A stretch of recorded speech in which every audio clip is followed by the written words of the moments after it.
Hey guys, how are we doing? Back for round 4. Hopefully by Monday we can get a little bit better of a setup. I'm glad you guys are watching the videos. I have thoroughly enjoyed the comments. If you guys have any questions about the lecture, please just, leave it in the comments and I'll answer. You can email me as well. Some of my favorite questions or comments was, I do own more than 4 shirts. Thank you, Nathan.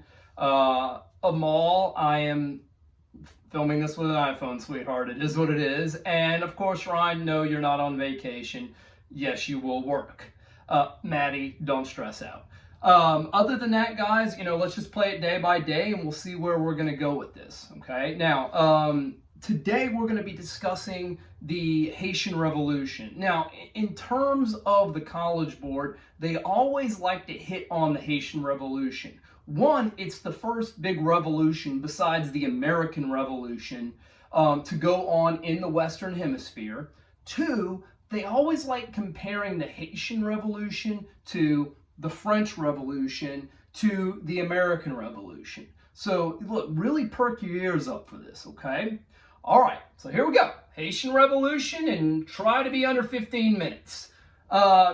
First thing you need to know about the Haitian Revolution, before it was called Haiti, because it's not going to be called Haiti until 1804, it was known as Saint Domingue. And in case you were wanting to know how to spell it, here it is right here, Saint Domingue. Now, Saint Domingue is a French colony. It's a French colony in the Caribbean. Now look, guys, use your brain. If it's a French colony in the Caribbean, you know that A, it is a sugar plantation, and B, it is populated overwhelmingly with African slaves. Now make no mistake, Saint Domingue is very, very important to the French. It is by far their most prosperous colony. This is what is bringing in the money. Okay, so it is very important to the French. Now, like I said, overwhelmingly, it is populated with African slaves. There's roughly 500,000 African slaves on this island. Now, of course, they are sugar caning, so, they're growing the sugar, they're chopping down the sugar cane, they're milling the sugar, which we've talked about this, is very, very dangerous, very, very hard work. The mortality rate is off the charts. So, of course, every year there needs to be a fresh supply of slaves to Saint Domingue. Now, although, the overwhelming population is African slaves, it is controlled by a small white minority. Okay, now this white minority is most likely French, but it could be from other places in Europe. But they control everything. They control the slaves, they control the estates. Most importantly, they control the money. All right? Now, that being said, these guys, these white planters in Saint Domingue, ironically enough, are very inspired by the ideas of the French Revolution. Okay? Now, it's not for equality of man. We know this because there's still slavery going on in Saint Domingue. What they really desire is breaking away from France.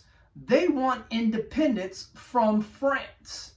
Now, by doing this, they could get a larger share of the wealth. So they're definitely like, oh, we like the French Revolution. However, it is impractical because they're only a small sliver of the population in Saint Domingue. So if you get rid of France, there's a very good chance that 500,000 slaves will go, well, who's going to protect you now? So really, they can't do anything yet. Okay? Now, that being said, in 1791, there will be a civil war that breaks out in Saint Domingue, but it's not involving who you think yet. You would assume that the slaves would be involved somehow.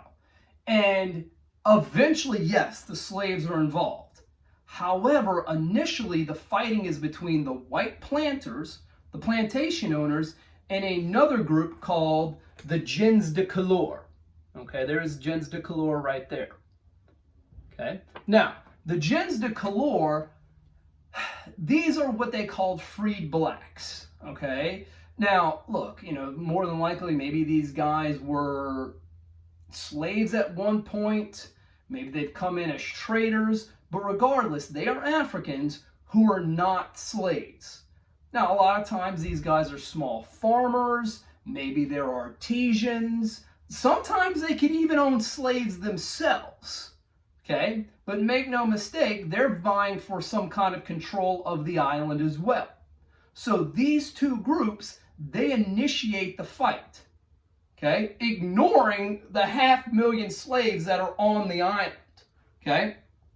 Well, it's only a matter of time before those slaves go, well, the white planters are fighting, the gens de couleur are fighting, and nobody's really watching us. We need to get involved. The problem is they just need to have a leader. Now, that leader is going to come in the form of a Vaudin priest. Okay, here's the word Vaudin. Okay, now look, I think you can put it two and two together. Vaudin is what we know as voodoo, which is a religion that originated in West Africa and was brought to the Caribbean by slaves. Now, the Vaudin priest that is going to initially lead this rebellion is a man by the name of Dutty Boatman. Okay, so Dutty Boatman. Okay, he is your Vaudin priest that is going to lead this rebellion. Now, Boatman is a very, very interesting man in history. Okay. Number one, he's not your run-of-the-mill slave. Yes, he is a slave, but he was a house slave, okay? He was a house slave that was a personal driver for his slave master, okay? So, you know, why the slave master, while he is getting ideas of the French Revolution, he is talking, well, Boatman is you know, bringing all this stuff in. He's like, wow, these are some good ideas. This is all unintentional, by the way. Also, Boatman, being a Vaudin priest, he has spiritual authority over a lot of the slaves. If he says, you know, our gods want us to do this rebellion, a lot of people are going to do this rebellion. Okay? So, he is going to build a slave army. Now, keep in mind, with this slave army, it's not only going to come from the plantations, it's also going to come from those maroon communities that we see in the interior of the island. And we've talked about maroon communities before. Remember, it's runaway slaves that run into the interior and they're in survival mode. Well, Boatman goes to these communities like, hey, join up, man. Let's have this rebellion. And of course, they join him too. Okay? Now, what you have to understand is throughout the next, 15 years in this rebellion, there's going to be some brutality committed on both sides, okay? Where you're like, man, that's Game of Thrones-esque. Yes, there will be a lot of brutality, okay? So, Boatman, he is going to lead this new slave army. And what they may lack in, perhaps, weaponry, they more than make up for in numbers, okay? Now, of course, they're going after the slave owners now. They're going to the estates. They're burning the estates down. They're killing the families on these estates. Now, obviously, this very much scares the white minority, but it also scares the gens de couleur too. Because now you have this mob of slaves that, let's be perfectly honest, they're not going to be able to stop on their own. Okay? Now, we're going to see that Boatman, he's eventually going to get captured. Okay? In this fighting, Boatman will eventually get captured by the whites. And of course, they're going to do exactly what you think they're going to do. They are going to kill him. They'll also put his head on a pike. All right? It is not going to be pretty. Now, 9 times out of 10, once the leader of a revolution is killed, the revolution dies. That's not going to be the case here, okay? We're going to see that when Boatman is killed, France already knows about this. They're sending troops into Saint-Domingue to restore control. But there is some surprise of the fact that the revolution has not died. This revolt has not died. It has just been taken up by a new leader, okay? And that new leader is going to be Toussaint Louverture. Now, I apologize, my French may not be up to snuff, but Toussaint Louverture, he is going to be the next big leader. And this is the guy you really need to know, okay? Very much like Bonkman, we're going to see Louverture, he is educated, okay? Now, it's informally educated, but he is educated. He is aware of other things that are going on in the world, okay? He is a skilled diplomat, okay? Now, that being said, because he is educated, because he is a diplomat, it's not just going to be brute force with Louverture, okay? He is going to try and negotiate with the whites. More importantly, he's going to try to negotiate and build alliances with the gens de couleur. Now, of course, that he was a slave himself, he has the power of the slaves at his back. Now, by 1801, Louverture has control of most of the island. Okay? He declares a new constitution. I want equity for all. Now, of course, by saying equity for all, it's mostly applying to the former slaves. Everybody's free. Everybody's equal. Very much inspired by the French Revolution. He also declares himself Governor General for life. So he's placing himself in charge. Okay? Now, this would probably be the end of the story if it wasn't for Saint-Domingue being the most prosperous colony for France. There's somebody in 1801 that looks at this and says, nope, nope, nope. And that man is Napoleon. Napoleon is going to look at what's happening in Saint-Domingue and say, this is not going to happen anymore. So we're going to see that Napoleon sends a large army to Saint-Domingue to put down this revolution once and for all, to kick Louverture out of power, and to reassert authority. Okay? Now, that being said, we see that Louverture does try to negotiate because he knows that if the full force of the French army is coming down on him, or at least a larger part, he probably doesn't have a chance. Okay? Now, we see that Louverture is captured. He is brought to France. And by 1803, he has died in prison.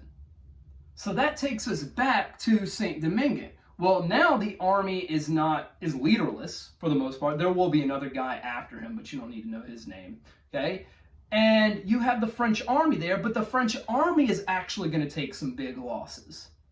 Now, you're saying, how can the professional army of France, which is going to take over the entire continent of Europe, how can they get beat by a bunch of slaves? Now, the thing is, they don't get beat by a bunch of slaves. They get beat by a bunch of mosquitoes. All right? We're going to see that the Europeans are not able to adapt to the diseases that are rampant in Saint-Domingue. And they will die of yellow fever. They will die of malaria. Okay? Pretty much to the point where Napoleon has to withdraw his troops. Okay? So, that being said, when Napoleon withdraws his troops in 1804, you're going to have what's called the Republic of Haiti. The Republic of Haiti will be declared. Okay? And this is what we're going to get throughout the most of history. It's what we still have today. Half of that island of Hispaniola is Haiti. Okay? Now, here's the thing. This scares the heck out of people. Number one, this is a slave revolt that has succeeded. The slaves are in charge now. That is not good. And that scares everybody in Latin America who maybe wants to break away from Spain or Portugal. Because now the people at the bottom are at the top. Okay? Also, the United States refuses to accept this. They do not acknowledge Haiti. Okay? So this is a big thing in terms of history because it's almost a warning signal to the rest of Latin America. You can get independence, but you may not keep the social order. Now, I'm about 10 seconds away from my 15-minute limit. I will see you guys tomorrow.